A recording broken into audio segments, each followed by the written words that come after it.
욥기는 오늘날처럼 과학 문명이 발달하지 않은 수천 년 전에 기록되었음에도 과학적인 진술들이 많습니다. 그러나 이러한 육적인 지식과 지혜가 욥에게 문제 해결의 열쇠는 되어주지 못했고 참 행복을 가져다 주지도 못했습니다. 더욱이 하나님을 만나는 길을 열어주지도 못했지요.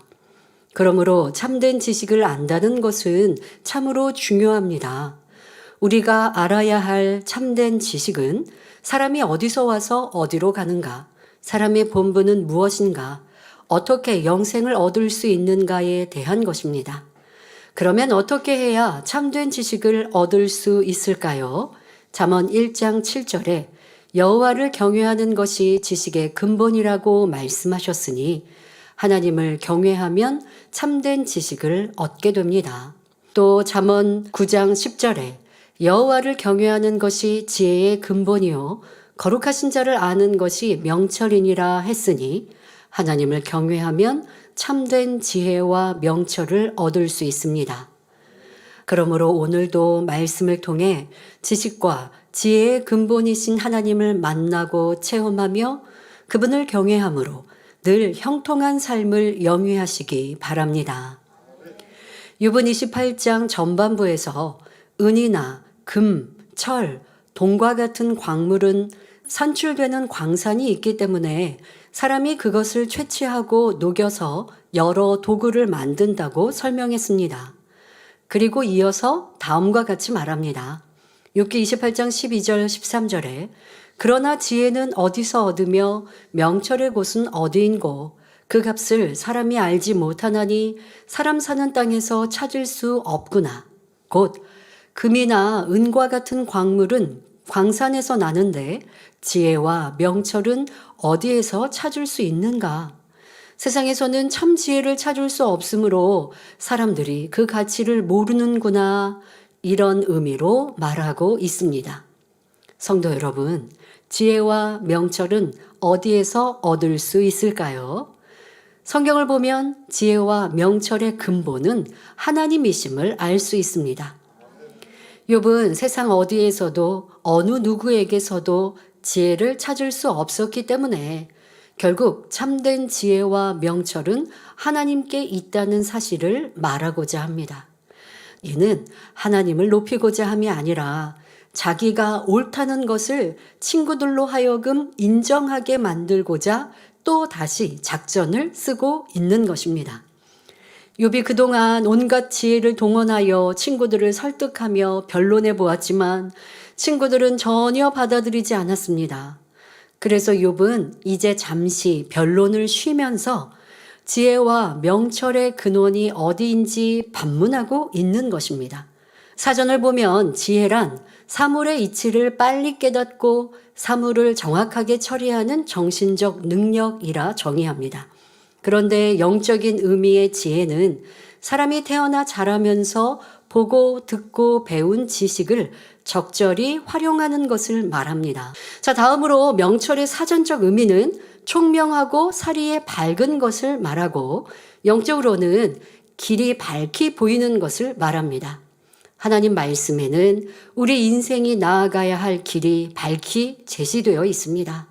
따라서 그 말씀에 순종하고 행할 때 명철한 사람이 될 수 있지요. 지혜와 명철이 있으면 어려운 일을 피해갈 수 있고 어려운 일을 만난다 해도 잘 극복하여 아름다운 결과를 낼 수 있습니다. 지혜는 두 가지로 나누어 볼 수 있는데 사람으로부터 나오는 육적인 지혜와 하나님께서 주시는 영적인 지혜가 있습니다. 하나님을 경외하는 사람은 하나님이 주시는 영적인 지혜를 받을 수 있습니다. 잠언 8장 13절을 보면 여호와를 경외하는 것은 악을 미워하는 것이라 했고 잠언 14장 16절에 지혜로운 자는 두려워하여 악을 떠난다고 말씀했습니다. 즉 악을 미워하는 것이 하나님을 경외하는 것이니 하나님을 믿는 사람이라면 당연히 악에서 떠나 선에 속해야 하며 이것이 곧 하늘의 지혜입니다. 성경을 보면 요셉, 다윗, 솔로몬, 다니엘 선지자 등 하나님의 지혜를 받은 선진들이 많이 나옵니다. 이분들은 하나님을 경외하여 선한 마음으로 섬겼으며 하나님이 주시는 지혜를 받아 나라를 다스리며 백성들을 가르치고 이끌어 나갔습니다.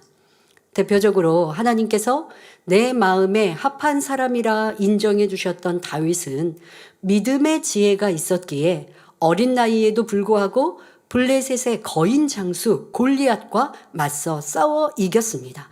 하나님을 경외함으로 악을 행하지 않고 선을 행하는 지혜가 있었기에 자신을 죽이려 하는 사울 왕을 끝까지 선대하였던 다윗. 얼마나 멋지고 아름답습니까? 또 다윗은 잘못을 지적받을 때 즉시 회개했으며 어떤 연단이라도 달게 받는 지혜가 있었기에 결국 값진 열매로 나와 이 땅에서도 칭송받는 왕이 되었고 천국에서 큰 자가 되는 영광을 얻었습니다. 이처럼 하나님을 경외하면 하나님으로부터 지혜를 받게 되며 하나님의 지혜는 사람을 변화시키십니다. 단단한 마음을 녹일 수 있으며 실패를 성공으로 바꾸며 슬픔이 변하여 기쁨이 되게 하지요. 그런데 욥은 지혜 있는 사람이었지만 시험 환난 중에 친구 한 명도 설득하지 못하는 것을 볼 수 있습니다. 친구들뿐만 아니라 아내나 종, 이웃에게까지 조롱과 멸시천대를 받았지요. 이는 욥이 가진 지혜가 하늘의 지혜가 아니라 사람의 지혜였기 때문입니다. 물론 욥은 일반 사람들보다는 깨우침이 월등히 앞섰습니다. 하지만 내 능력으로 이렇게 일구었다라고 자랑하지 않았습니다. 왜냐하면 지혜의 중요성을 깨우쳤기 때문이지요. 잠언 3장 14절부터 17절에 지혜를 얻는 것이 은을 얻는 것보다 낫고 그 이익이 정금보다 나음이니라. 지혜는 진주보다 귀하니 너의 사모하는 모든 것으로 이에 비교할 수 없도다. 그 우편 손에는 장수가 있고 그 좌편 손에는 부귀가 있나니 그 길은 즐거운 길이요 그 첩경은 다 평강이니라 말씀합니다.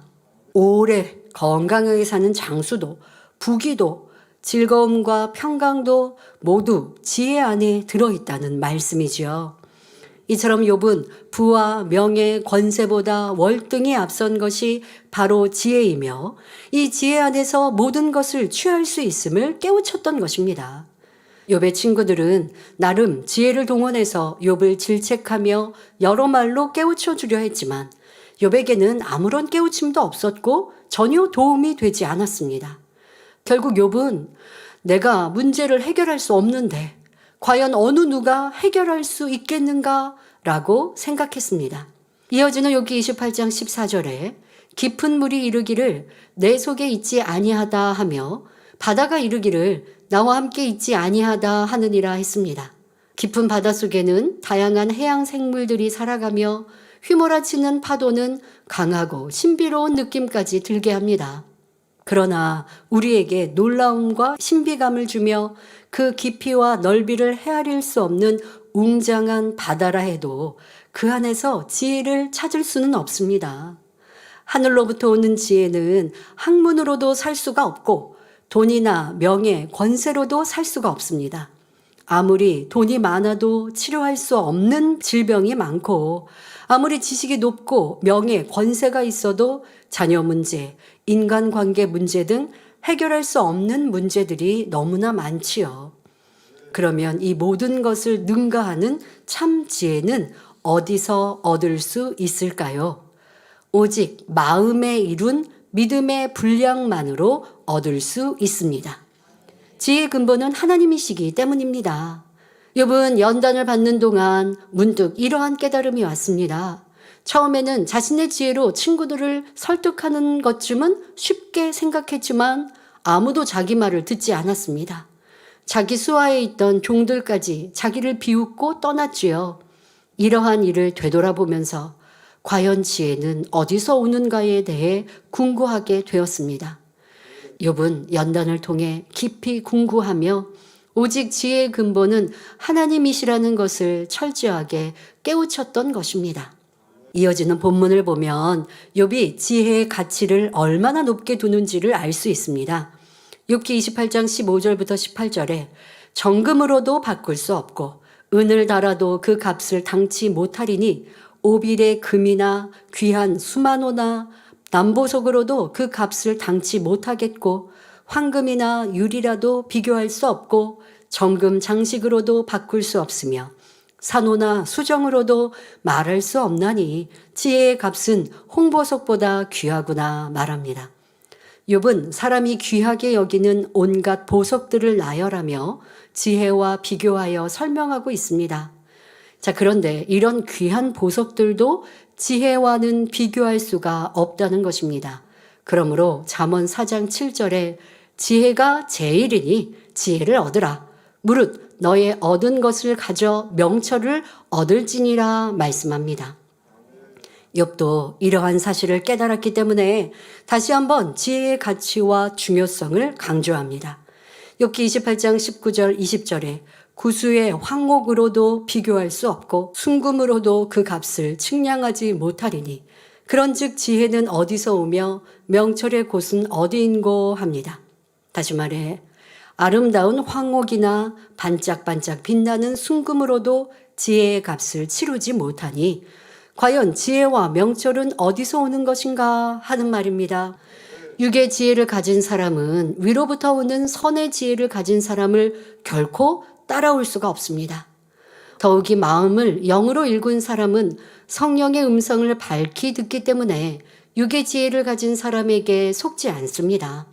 또 같은 선의 지혜라 해도 얼마나 진리로 온전히 마음을 일구었느냐에 따라 깊이의 차이가 납니다. 이 세상에는 돈으로 해결할 수 없는 것이 많이 있지만 우리가 선결되어 하나님이 주신 지혜를 받으면 능치 못할 일이 없습니다.